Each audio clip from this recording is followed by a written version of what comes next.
आप लोगों ने रॉस कैमेरन का नाम सुना है?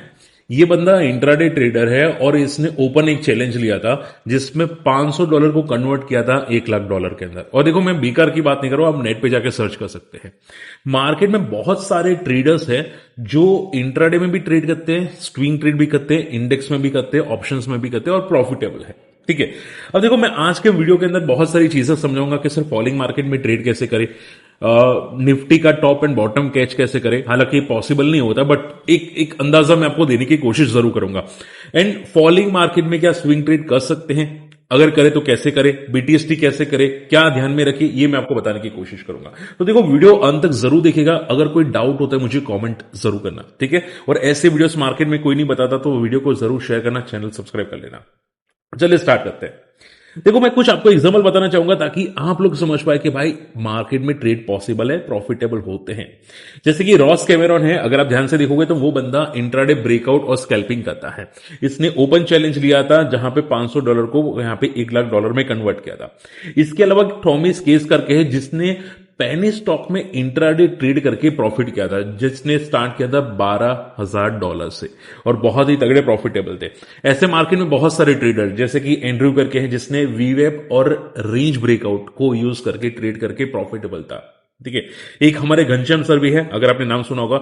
वो सर यहां पे बैंक निफ्टी में ट्रेड करते हैं और 920 की स्ट्रेटेजी को यूज करते हैं। तो देखो, मोरल ऑफ द स्टोरी पता है क्या है? हर बंदे के पास अपना एक परफेक्ट स्ट्रेटेजीज होती है, वो स्ट्रेटेजी के अलावा कहीं पे भी नहीं दिखती। तो आपको ध्यान में रखना है कि आप एक परफेक्ट स्ट्रेटेजी पिक करो। अगर वो स्ट्रेटेजी में सेटअप बनता है तो ही ट्रेड करो, वरना ट्रेड मत करो। अगर आप स्ट्रेटेजी को बार बार चेंज करोगे तो लॉसेस होना स्टार्ट हो जाएंगे। ठीक है। तो आज कुछ मैं स्ट्रेटेजीज भी बताऊंगा जो आपके काम आ सकते हैं अगर आप सीखना चाहते हैं, अगर आप इंट्राडे करना चाहते हैं या स्विंग ट्रेड करना चाहते हैं या निफ्टी बैंक निफ्टी करना चाहते हैं तो आपके लिए काम आ सकती है। ठीक है, चलिए स्टार्ट करते हैं। ओके, सबसे पहले हम लोग बात करते हैं यहां पे कि सर निफ्टी कितना फॉल करेगा, क्या हम लोग यहां पे टॉप या बॉटम कैच कर सकते हैं? आंसर यस, मोस्ट प्रोबेबली हम लोग कैच कर सकते हैं। ठीक है। अब देखो, एक बात याद हमेशा रखिएगा कि मार्केट में जब फॉल आता है ना, मेरी स्क्रीन को फोकस कीजिएगा। जैसे कि आप यहां पे निफ्टी का चार्ट देख रहे हैं। मार्केट में जब भी फॉल आता है ना कि भाई मार्केट यहां से फॉल करने वाला है, तो आपको एक अंदाजा आ जाता है। मैं आपको एग्जांपल देता हूं। मैंने बहुत बार नोटिस किया है कि जब भी निफ्टी मंथली आरएसआई पे 80 को ब्रेक करता है, 80 को टेस्ट करके फॉल करना स्टार्ट करता है, तब आप ये समझ के चलो कि मार्केट में फॉलिंग आना स्टार्ट हो जाता है। और मैं बकवास नहीं कर रहा, ये यहां पे प्रूफ है, आप चार्ट्स को फोकस कीजिए। यहां पे निफ्टी ने एक टाइम पे 80 आरएसए को मंथली चार्ट पे टेस्ट किया था 2 सितंबर 2024। ओके, तब निफ्टी 26,000 पे गया था। वो दिन से लेके आज का दिन है, आज यहां पे है मार्च 2026। आप देखोगे मार्केट ने बहुत अच्छी मोमेंटम की नहीं है पिछले एक साल के अंदर। क्यों नहीं की? क्योंकि निफ्टी नहीं चल रहा, मिड कैप इंडेक्स भी परफॉर्म नहीं करे पिछले एक साल के अंदर। क्यों? मार्केट ही नहीं चल रहा। तो आपको यह पता होना चाहिए कि मार्केट टॉप कब बनाता है। ओके, वो कैसे पता चलेगा? जब मार्केट में मंथली चार्ट पे निफ्टी का आरएसआई 80 को टेस्ट होता हुआ दिखाई दे, तब आप ये समझ के चलो कि मार्केट बहुत ज्यादा ऊपर जा चुका है। अब या तो साइडवेज होगा या फॉल होगा। ओके, तो अगर आप ध्यान से चार्ट्स को फोकस करोगे, देखो यहां पे चार्ट्स को फोकस करोगे, मैं वापस ले लेता हूं। ओके, तो आप देखोगे रिसेंटली निफ्टी ने अभी सितंबर अक्टूबर या नवंबर 2025 के आसपास यहां पे टॉप बनाया था, वापस 26,000 का टॉप बनाया था। बट उस टाइम पे अगर आप देखोगे तो आरएसआई उल्टा फॉलिंग ट्रेंड में ही था, साइडवेज टू फॉल ट्रेंड में था। बट जैसे ही टैरिफ की और तगड़ी न्यूज आई या ईरान की वार की न्यूज आई, यूएस ईरान की वार, मार्केट और फॉल करना स्टार्ट हुआ।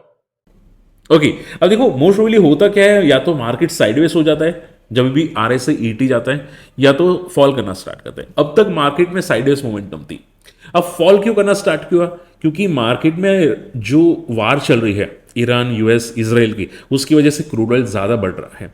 आपने देखा होगा स्टेट ऑफ हॉर्मस को यहां पे ब्लॉक कर दिया, यानी कि जो शिप्स ट्रैवल होती है, ठीक है, इंपोर्ट एक्सपोर्ट का माल जो लेके आती है, प्रोडक्ट लेके आती है, वो यहां पे उन्होंने ब्लॉक कर दिया, जिसकी वजह से क्रूड ऑयल भाग गया $120। अब क्रूड ऑयल जब भी ऊपर जाता है तब यहां पे पेट्रोल डीजल के प्राइसेस बढ़ना स्टार्ट हो जाते हैं। बहुत सारे जो प्रोडक्ट्स होते हैं जो क्रूड ऑयल पे डिपेंड करते हैं वो बढ़ना स्टार्ट हो जाते हैं। या फिर आप ये समझ के चलो, जो आप बोलते हैं ना बंदरगाह, ठीक है, जो रूट को उन्होंने ब्लॉक किया था वहां से बहुत सारे प्रोडक्ट्स आते हैं, अगर वो ब्लॉक होते ना तो हमें प्राइस इंक्रीज होना स्टार्ट होते हैं। तो इसकी वजह से कंपनी का रेवेन्यू कम होता है, मार्जिन कम होते हैं, प्रॉफिट कम होता है। और अगर प्रॉफिट कम होता है तो कंपनी ओवर वैल्यूड हो जाती है।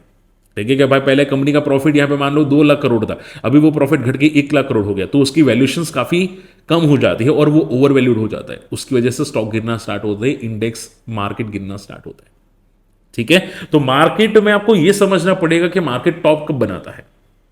ठीक है, तो चार्ट्स में आपको ज्यादातर दिखना स्टार्ट हो जाएगा जब भी एटीआरए से हो। अब पूछे सर चलो मान लो ये समझ में आ गया, बट मार्केट बॉटम कब बनाता है? दो सिनेरियो ध्यान से सुनना, बहुत इंपॉर्टेंट है।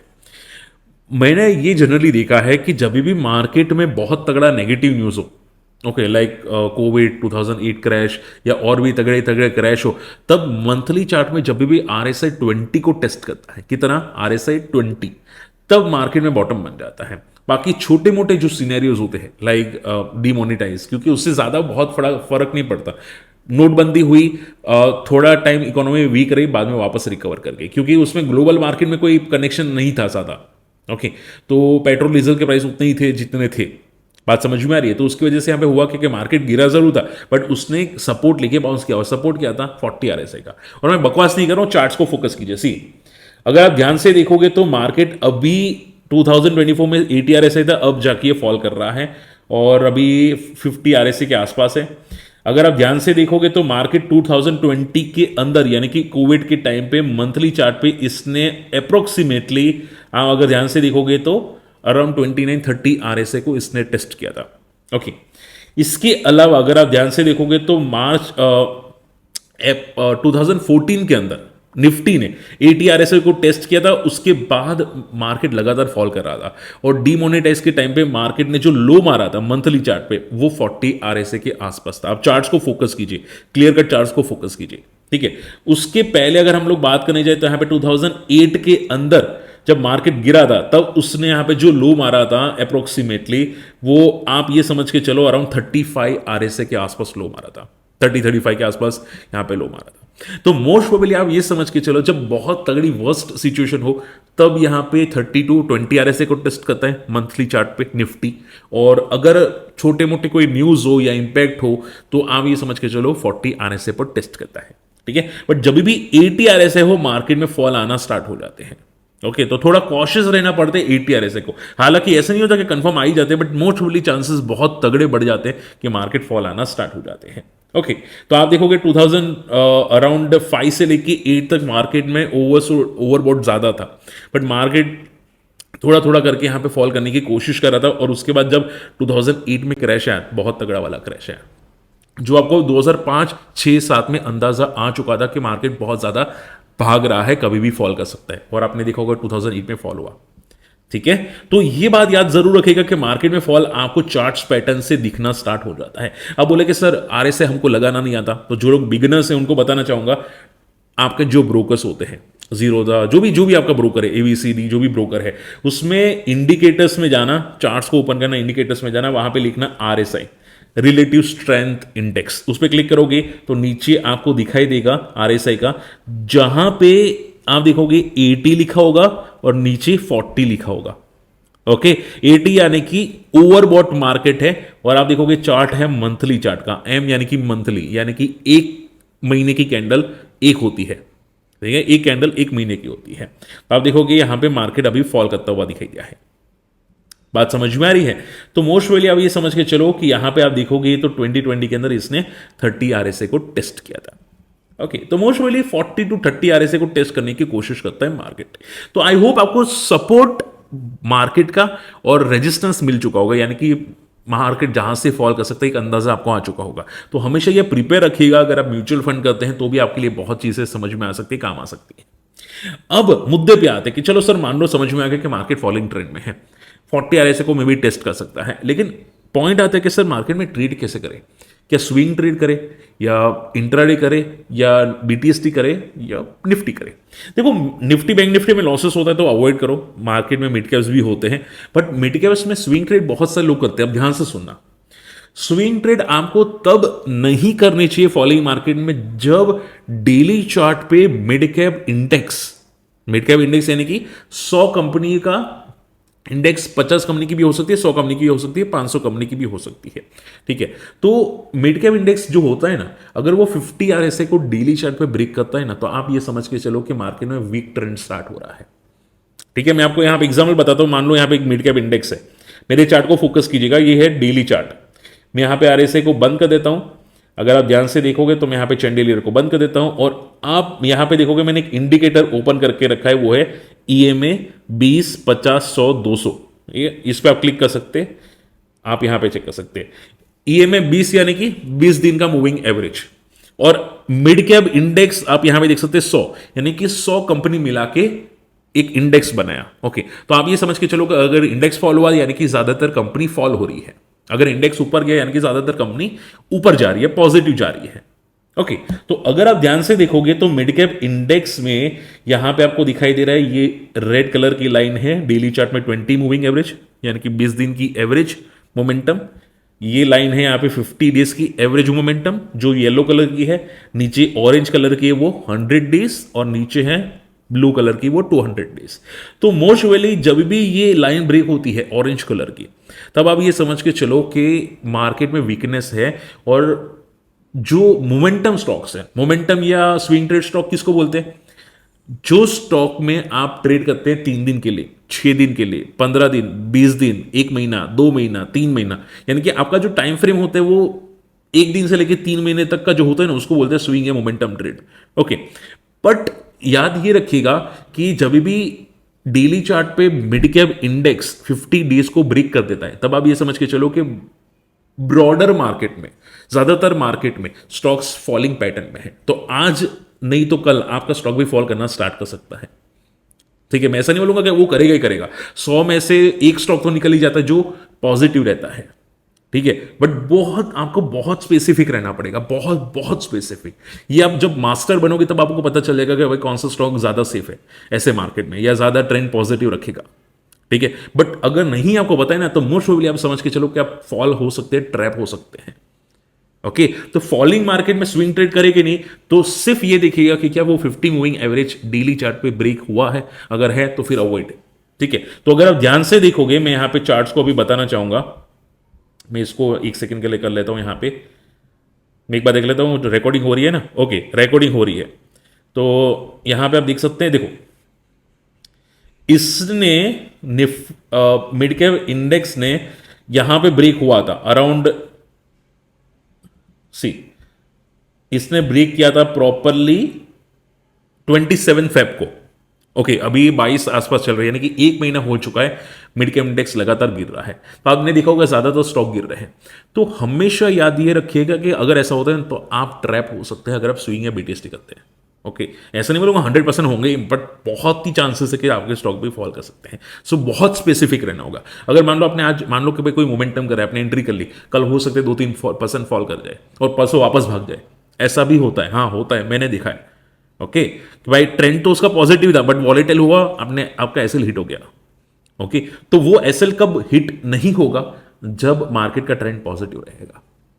ओके, सो ये बात ध्यान में रखिएगा, वरना ट्रैप हो सकते हैं। और अगर डेली चार्ट में मिड कैप इंडेक्स ने, ये डेली चार्ट है, मिड कैप इंडेक्स ने 200 मूविंग एवरेज, ठीक है, 200 मूविंग एवरेज यानी कि ब्लू कलर की लाइन को अगर तोड़ दिया, तो आप ये समझ के चलो गया, सब कुछ खत्म। ठीक है, यानी कि स्विंग ट्रेड में बहुत बहुत रिस्क बढ़ जाती है, फिर बहुत केयरफुल लेना पड़ता है। या तो फिर बीटीएसटी करो या इंट्राडे करो, वरना अवॉइड ही करो मार्केट को, वरना ट्रैप होने के चांसेस पूरे का पूरे हैं। क्लियर? मैं ये स्ट्रेटजीज को खुद यूज करता हूं, मैं आपको बताने के लिए नहीं बोला, मैं खुद यूज करता हूं स्विंग ट्रेड बीटीएसटी। आपने मेरे जो स्टॉक्स लिखा होगा। सो मोरल ऑफ द स्टोरी क्या है, मैं अभी के लिए मार्केट में सिर्फ बीटीएसटी करता हूं और बहुत स्पेसिफिक रहता हूं, बहुत बहुत स्पेसिफिक। और आप अगर स्पेसिफिक नहीं होगा, ट्रैप इजीली हो जाओगे। ठीक है, और मेरा फिक्स है भाई 2% बस, ज्यादा नहीं, उससे ज्यादा नहीं, उससे ज्यादा देखूंगा तो ट्रैप हो जाऊंगा। बात समझ में आ रही है? तो बहुत स्पेसिफिक रहना पड़ता है आप लोगों को। चलिए, आई होप ये समझ में आ चुका है। तो मैंने आपको निफ्टी का बता दिया कि हाई एंड लो कैसे दिख सकते हैं, मिड कैप फॉलिंग मार्केट में ट्रेड करेंगे नहीं, ये समझा दिया। अब बात करते हैं इंट्राडे ट्रेड की, कि सर इंट्राडे ट्रेड करें कैसे। आई होप इतना समझ में आ रहा है। अगर पसंद आ रहा है मुझे कमेंट करना कि हाँ सर समझ में आ रहा है, और आपकी कोई डाउट्स है तो मुझे कमेंट करना जरूर। ओके, अब सिंपल सवाल आता है, सर इंट्राडे ट्रेड करें कैसे। देखो, इंट्राडे ट्रेड के लिए बहुत से लोग क्या करते हैं कि स्टॉक स्पेसिफिक चूज करते हैं। बहुत लोगों को स्टॉक स्पेसिफिक पसंद आते हैं। मैं कभी कभी ट्रेड करता हूं मार्केट में मोमेंटम स्टॉक्स पे, इंट्राडे में जो मोमेंटम करते हैं उसमें मैं यूज करता हूं वीवैप और 9EMA का। मैं आपको निफ्टी का भी बता देता हूं, बट स्टॉक्स में ऐसा होता है। ठीक है। तो स्टॉक की अगर मैं बात करने जाऊं यहां पे, तो स्टॉक में आप यहां पे देख सकते हैं, मैंने यहां पे क्या किया, फाइस का एक यहां पे है टर्मिनल, ओपन कर सकते हैं, वहां पे एफआई पे क्लिक कर सकते हैं, यहां पे स्क्रीनर्स मिल जाते हैं, स्क्रीनर पे क्लिक कर सकते हैं, और स्क्रीनर पे क्लिक करने के बाद माई स्क्रीनर मैंने ऑलरेडी सेव करके रखा है, उसमें top gainers and top losers में क्लिक करता हूं। यहां पे टॉप गेनर्स यानी कि इंट्राडे में जो भागे हुए स्टॉक है। तो मैं क्या करता हूं, 5 मिनट का चार्ट ओपन करके टॉप 3 टॉप 4 स्टॉक्स को देख लेता हूं। एज अ डिस्क्लेमर मैंने ट्रेड किया था, इसकी वजह से बता रहा हूं। तो आप अगर ध्यान से देखोगे तो इसने क्या किया था, इसने अगर आप देखोगे 5 मिनट के चार्ट के अंदर, मैंने ईए में ओपन करके रखा है 9 में, और वीवे ओपन करके रखा है। ठीक है, ये ओपन कैसे करते हैं, तो यहां पे भी इंडिकेटर्स होते हैं, आप यहां पे भी इंडिकेटर्स पे जाके यहां पे चेकआउट कर सकते हैं। ठीक है, आप यहां पे देखोगे एफएक्स पे इंडिकेटर्स है, और मैंने यहां पे सेव करके रखा है। तो आप यहां पे ईएमए करके यहां पे क्लिक कर सकते हैं, मूविंग एवरेज एक्सपोनेंशियल, उसमें बाय डिफॉल्ट 9 आ जाएगा, और बाकी वी वेब यहां पे चेक हो सकते हैं। उस पे जैसे ही टॉप गेनर्स पे क्लिक करते हैं यहां पे, ठीक है, तो मैंने यहां पे ओलेक्ट्रा रखा था। अगर आप ध्यान से देखोगे, मैंने यहां पे ट्रेड किया था, यानी कि 5 मिनट चार्ट के अंदर जब भी वीवेप और 9 EMA को एक साथ में कैंडल ब्रेक करती है, साथ में, ठीक है, तो आप ये समझो कि वो स्टॉक इंट्राडे के लिए पॉजिटिव थोड़ा हो गया, और यहां पे एक हो सकता है कि 1% तक की मोमेंटम कर ले। ठीक है, अब देखो यहां पे जो भी बता रहा हूं वो एग्जांपल से, कोई रिकमेंडेशन नहीं है, तो कंफ्यूज मत होना, कोई रिकमेंडेशन नहीं है। ठीक है, कोई भी, मैं आपको सिर्फ एग्जांपल की तरह से बताने की कोशिश कर रहा हूं। तो जैसे कि अब यहां पे देखोगे, यहां पे ब्रेक हुआ और इसने बहुत बड़ी मोमेंटम की। अगर आप मोमेंटम चेक करोगे तो ये आई थिंक 2-3% की मोमेंटम होगी। ओके, तो इसमें मोस्टली आप बोलोगे सर टाइमिंग क्या होता है, टाइमिंग आप ये समझ के चलो 9:45 के बाद कभी भी इंट्राडे में जब भी आपको ये ऐसा ब्रेकआउट दिखाई दे 5 मिनट के कैंडल के अंदर, जहां पे 20 और यानी कि 9 EMA और वीवेप को एक साथ ब्रेक करे एक कैंडल में, तब मोमेंटम आ सकती है। ओके, जैसे कि मान लो कि भाई एक कैंडल भी आप एग्जांपल ले सकते हैं। ओके, बट याद ये रखिएगा कि अगर पॉजिटिव स्टॉक हो तो सिर्फ पॉजिटिव ट्रेंड देखना, नेगेटिव स्टॉक हो तो सिर्फ नेगेटिव ट्रेंड देखना। ठीक है, उसमें ज्यादा काम आ सकती है। जैसे कि मान लो ये हो गया, फिर ठीक है, फिर मान लो कि जीएमडीसी हो गया। देखो जीएमडीसी में क्या मोमेंटम आ रही थी, तो जीएमडीसी अगर आप ध्यान से देखोगे तो ये लगातार पॉजिटिव पे पॉजिटिव हो रहा था। देखो लगातार पॉजिटिव पे पॉजिटिव हो रहा था। तो जनरली जो स्टॉक्स ट्रेंडिंग होते हैं ना, वो 9 EMA को टच करके ही चले जाते हैं ऊपर, और जो स्टॉक फॉलिंग होते हैं ना, वो 9 EMA को टच करके फॉल कंटिन्यू रखते हैं। जैसे कि मैं एग्जांपल बताता हूं, यहां पे देखना, ये स्टॉक ब्लू कलर की जो लाइन आपको दिखाई दे रही है वो 9 EMA की है। तो आप देखोगे यहां पे ऊपर गया 9 EMA को टेस्ट किया और ये ऊपर भाग गया। जैसे ही यहां पे ब्रेकडाउन हुआ 9 EMA को और वीवेप को ब्रेक किया, ये थोड़ा और फॉल करता हुआ दिखाई दिया। ओके, तो मोस्ट प्रोबेबली आप ये समझ के चलो ट्रेंडिंग स्टॉक्स एक साथ में ट्रेंडिंग होते हैं और वीवेप और 9 EMA को साथ में ब्रेक करते हैं। अगर मैं टॉप लूजर्स चेक करता हूं, यहां पे मैं अगर टॉप माई स्क्रीनर्स में जाके टॉप लूजर्स को चेक करता हूं, देखो ये टॉप लूजर्स है, तो आप देखोगे एसीएमई होल्डिंग यहां पे दिखाई दे रहा है। देखो इसने मॉर्निंग में एक साथ वीवेप और 9 EMA को ब्रेक किया था मॉर्निंग में, उसके बाद लगातार 9 EMA को टेस्ट करके फॉलिंग पैटर्न बना रहा है, लगातार फॉलिंग पैटर्न बना रहा है। ओके, अगर मान लो मैं यहां पे पेट्रोनेट देख लेता हूं, यहां पे पेट्रोनेट एलएनजी या टाटा टेली सर्विसेज, तो कोई भी आप स्टॉक देखोगे दोनों एक सेम पैटर्न फॉलो कर रहे हैं। जैसे ही वीवेप और 9 EMA को ब्रेक किया उसके बाद लगातार फॉलिंग पैटर्न में आपको दिखाई दे रहा है। इसने कभी भी एक साथ में ब्रेक नहीं किया वीवेप और 9 EMA को अपसाइड पे। जैसे ही अपसाइड पे ब्रेक करता वो ट्रेंड चेंज हो जाता, समझ में आ रही है बात है, वो ट्रेंड चेंज हो जाता। तो अगर आप देखोगे टाटा टेली सर्विसेज ने ऊपर एक साथ में ब्रेक नहीं किया, अगर किया होता तो ये ट्रेंड चेंज होकर ऊपर चला जाता। बात समझ में आ रही है? तो ये आपके लिए काम आ सकते हैं इंडिकेटर्स, बट पॉइंट क्या आ जाता है कि सर ट्रेंडिंग स्टॉक दिखेगा, तो ये जो स्क्रीनर्स होते हैं, बहुत सारे स्क्रीनर्स आपको नेट पे मिल जाते हैं। ठीक है, तो वो स्क्रीनर्स का टॉप 3 टॉप 4 स्टॉक्स आप देख सकते हैं, आपको बेनिफिट हो सकते हैं। ठीक है, वैसे आप यहां पे देखोगे ये बेनिफिट्स हो सकता है। बात समझ में आ रही है? तो एक स्ट्रेटजी फिक्स रखो जहां पे आपको काम आ सकती है। अब देखो एक बात बताना चाहूंगा, मैं आपको एक स्ट्रेटजी और बताता हूं बैंक निफ्टी पे, ठीक है, जो घनश्याम सर यूज कर रहे थे। अब घनश्याम सर कौन सी स्ट्रेटजी यूज कर रहे थे? वो यूज कर रहे थे यहां पे 5 मिनट्स कैंडल वाली और 9:15 से 9:20 वाले। ध्यान से सुनना क्या थी। जैसे ही बैंक निफ्टी के अंदर 950 या 920 की जो कैंडल होती है उसका हाई ब्रेक हुआ तो वो पॉजिटिव साइड पे ट्रेड करना स्टार्ट कर दिया, और जैसे ही लो ब्रेक हुआ फर्स्ट कैंडल का, उस पे यहां पे फॉल का ट्रेंड लेना स्टार्ट कर दिया। बात समझ में आ रही है? अब पूछे कि सर क्या ये स्ट्रेटेजी निफ्टी में काम करती है, तो मैंने बैक टेस्टेड किया था निफ्टी, बैंक निफ्टी में काम नहीं करती इतनी ज्यादा, क्योंकि बहुत सारे अलग अलग सेक्टर्स के स्टॉक्स होते हैं, बट बैंक निफ्टी में काम करती है। ठीक है, मैं एग्जांपल आपको बताता हूं, यहां पे देखिएगा, ये है बैंक निफ्टी, देखो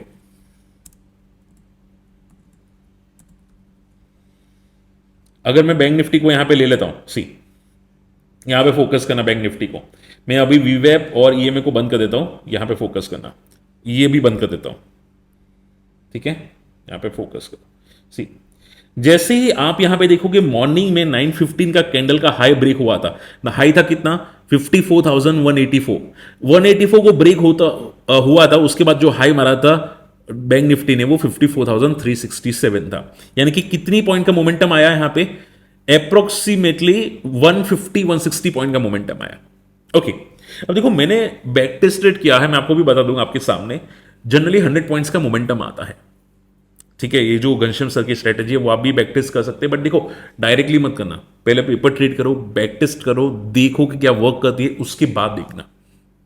ठीक है, उसके बाद मान लो यहां पे एक और था, जैसे कि यहां पे आप देख सकते हैं फर्स्ट कैंडल का हाई कितना है वो मार्क कर दो, फर्स्ट कैंडल के हाई पे क्या सस्टेन हुआ ये थर्ड कैंडल, तो कि नहीं, फर्स्ट कैंडल का हाई था 54,060 के आसपास, इसके बाद इसने जो ब्रेकआउट किया, ओके ब्रेकआउट किया यहां पे 54,080 पे, उसके बाद इसने हाई मारा था 54,148 पे, यानी कि पूरी की पूरी मोमेंटम नहीं आई।